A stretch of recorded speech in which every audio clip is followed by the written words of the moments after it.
Hello friends, welcome to my channel. I am doctor Beena Sethi और आज हम बात करने वाले हैं डिस्पैरेनिया। डिस्पैरेनिया मीन्स कि ऐसा पेन जब आप इंटरकोर्स करते हैं तब आपको दर्द होता है, मेल को भी फीमेल को भी, या जब आप बहुत लंबे टाइम तक बैठे रहते हैं एक ही पोजीशन में तब आपको बटक्स में थोड़ा सा हैवीनेस फील होती है या आपको दर्द होता है।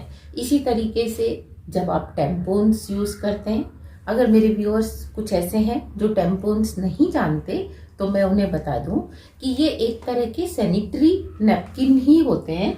कि सैनिटरी नैपकिन अदरवाइज आपका इस शेप का होता है, लेकिन इसमें क्या होता है, सिलेंड्रिकल, बिल्कुल इस तरीके का। जैसे ये मेरा पेन है, इतना बड़ा एक कॉटन का प्लग होता है, उसके नीचे दो धागे लटके हुए होते हैं, इसको हम इंसर्ट कर देते हैं वेजाइना के अंदर और 8-10 घंटे बाद इसको निकाल लेते हैं। इसकी जो एब्जॉर्प्शन कैपेसिटी होती है वो बहुत ज़्यादा होती है। इसके लिए ऑलरेडी मैंने एक वीडियो बहुत पहले अपलोड किया हुआ है।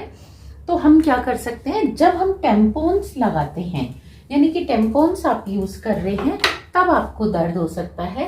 इसी तरीके से जब आप राइडिंग करते हैं, अब राइडिंग आप हॉर्स राइडिंग कर रहे हैं, आप कैमल राइडिंग कर रहे हैं, या आप बाइसिकल चला रहे हैं, या आप मोटरसाइकिल चला रहे हैं, यानी कि आप चाहे एनिमल की राइडिंग कर रहे हैं चाहे व्हीकल की राइडिंग कर रहे हैं, तो इस टाइम आपको लोअर एब्डोमेन में दर्द होता है। ये लड़कों को भी हो सकता है, लड़कियों को भी हो सकता है। इसी तरीके से अगर आपने अपना पेल्विक एग्जामिनेशन कराया है, यानी कि उन्होंने आपके वेजाइना का एग्जामिनेशन किया है, कुछ इंस्ट्रूमेंट्स अंदर डाले हैं, तब आपको दर्द होता है, तो इस दर्द को हम डिस्पैरेनिया के उसमें लेते हैं। बेसिकली ये दर्द आपको क्यों होता है? ये आपको दर्द होता है, कैल्शियम का एक सॉल्ट ऑक्जेलेट बन जाता है, इसके बनने के कारण होता है। अब ये कैल्शियम कहाँ से आता है? आप सबकी डाइट में, डेली डाइट में कैल्शियम तो होता ही है। कैल्शियम आपको डेयरी प्रोडक्ट से भी मिलता है और कैल्शियम आपको बहुत सारी वेजिटेबल्स में और फ्रूट्स में भी मिलता है। खास तौर से जो आप छिलके के साथ चीज खाते हैं, चाहे वो दाल है, चाहे वो अनाज है, या कोई सब्जी है जिसका आप छिलका भी खा रहे हैं, तो उसके अंदर कैल्शियम होता है। और ऑक्जेलेट रिच कुछ फूड होते हैं जिसकी कि ये पूरी लिस्ट है। आप इस पे स्पिनच देख सकते हैं। मेनली तो हम स्पिनच और टमाटर और भिंडी इसको मान के चलते हैं कि ये ऑक्जेलेट रिच होते हैं। और अगर आपको डिस्पैरेनिया बहुत ज़्यादा होता है और आपकी डाइट को इम्प्रूव करके उसे ठीक किया जा सकता है, तो क्या दिक्कत है? तो आप देखेंगे कि ये वो डाइट है जिसको आप अगर ज़्यादा लेते हैं तो आपको डिस्पैरेनिया होने के चांसेस ज़्यादा होते हैं। यानी कि आपकी बॉडी में कैल्शियम ऑक्सलेट का डिपोजिशन ज़्यादा होगा और साथ में इनको आपने क्या करना है, अवॉइड करना है। जैसे कि आमंड्स है, स्पिनच है, टर्मरिक है, बीट है, फिग है, ग्रेन्स हैं, बीन्स या सोया समझ लीजिए, कीवी, जर्मिनेटेड व्हीट, इसी तरीके से पीनट को अगर आप अकेले खाते हैं तब भी ज़्यादा होता है कैल्शियम ऑक्सलेट का डिपोजिशन, और अगर स्पिनच के साथ मिला के खाते हैं तब भी ज़्यादा होता है। सिमिलरली अगर आप डेयरी प्रोडक्ट जैसे कि पालक और पनीर मिला के खाते हैं, या आपने पालक सुबह खाया और थोड़ी देर बाद आपने पनीर खा लिया, तो आपकी बॉडी में कैल्शियम और ऑक्सलेट दोनों जो हैं उनके मिक्स होने के चांसेस बढ़ जाते हैं। इसीलिए जो गुड डाइटिशियंस हैं, दे रिकमेंड कि पालक और पनीर को एक साथ एक ही दिन में नहीं खाना चाहिए, अलग अलग खाना चाहिए। और दूसरी चीज, अगर आपने पालक खाई है तो उस दिन मटर की सब्जी को आप अवॉइड करिए। हालांकि ऐसा होता नहीं है, लोग जिस दिन पालक खाते हैं कई बार मटर पनीर भी खाते हैं, यानी कि तीनों ही कॉम्बिनेशन जो है वो गलत खा लेते हैं। और आप ध्यान दीजिए कि पोटैटो अगर आप खा रहे हैं तो उसमें थोड़ा सा अगर नींबू भी मिला दें तो बहुत ही अच्छा होता है। आप कीवी को अवॉइड कर सकते हैं। बीन्स और सोया आपके लिए अच्छे नहीं हैं, और आप चॉकलेट को, डार्क चॉकलेट्स को कम कर सकते हैं। तो इस तरीके से अपनी डाइट में थोड़ा सा इम्प्रूवमेंट करके आप इंटरकोर्स के टाइम होने वाले दर्द को कम कर सकते हैं। टेम्पोन्स यूज के टाइम जो दर्द होता है उसको कम कर सकते हैं। तो जब आपकी बॉडी में कैल्शियम ऑक्सलेट ज्यादा बनता है तो ये मसल्स में जाके और प्लाज्मा में जाके, सेल के प्लाज्मा में जाके डिपॉजिट होना स्टार्ट हो जाता है और आपको दर्द होता है। कभी कभी आप कैल्शियम का सप्लीमेंट लेते हैं, वो भी कौन सी फॉर्म में? ऑक्सलेट फॉर्म में सप्लीमेंट लेते हैं। वो गलत होता है क्योंकि वो आपकी बॉडी में डिसॉल्व नहीं होता, बहुत कम डिसॉल्व होता है। इसको आप स्पेरिंगली सॉल्युबल मान सकते हैं। और कभी कभी आप जो सप्लीमेंट लेते हैं वो कैल्शियम कार्बोनेट या बाइकार्बोनेट फॉर्म में होता है। ये भी जो है उतना ज्यादा सॉल्युबल पानी में नहीं होता अनलेस अनटिल कि आप पीएच को 7.5 तक लेकर आए।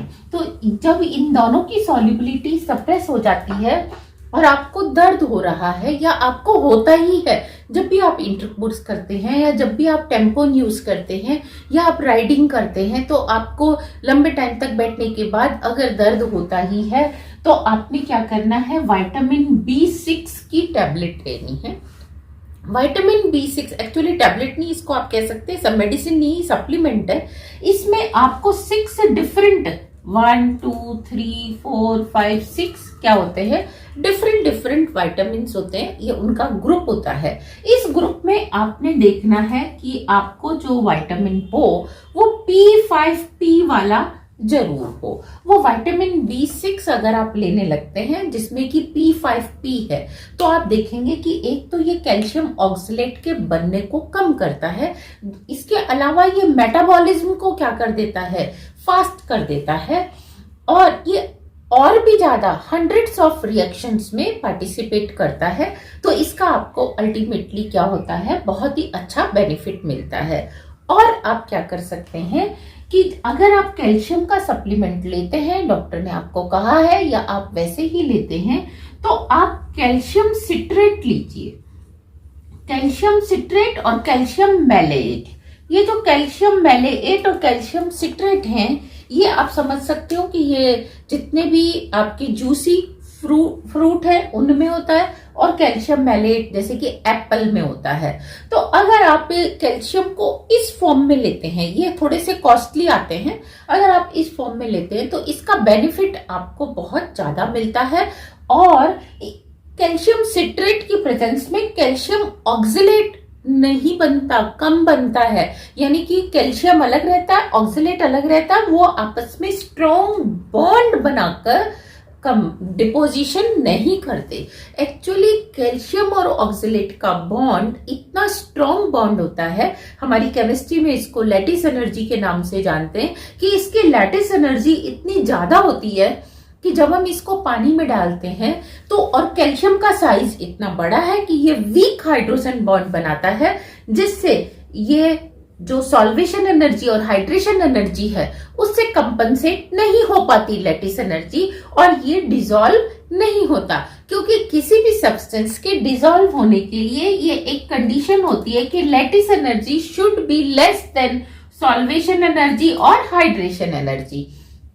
कैल्शियम ऑक्सलेट के केस में रिवर्स होता है, लैटिस एनर्जी ज्यादा होती है, सॉल्वेशन एनर्जी कम होती है, तो इसीलिए ये डिसॉल्व नहीं होता। और अगर आप सिट्रेट और मैलेट फॉर्म में लेते हैं तो ये डिसॉल्व हो जाता है because of citrate and because of mallet.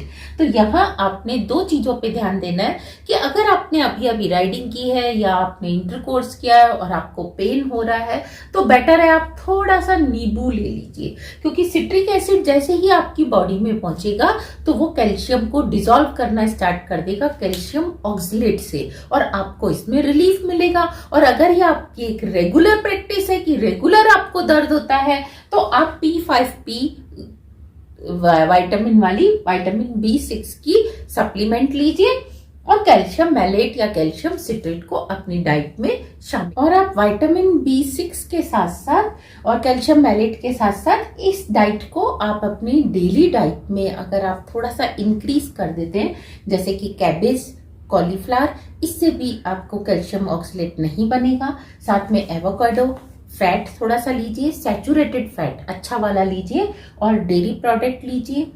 आप फिश ले सकते हैं, आप एग ले सकते हैं, मीट ले सकते हैं। तो इन सबको अगर आप डाइट में इन्वॉल्व करते हैं तो आप देखेंगे कि आपको जो पेन है डिस्पेरेनिया का, ये आपका बहुत ही जल्दी ठीक हो जाएगा।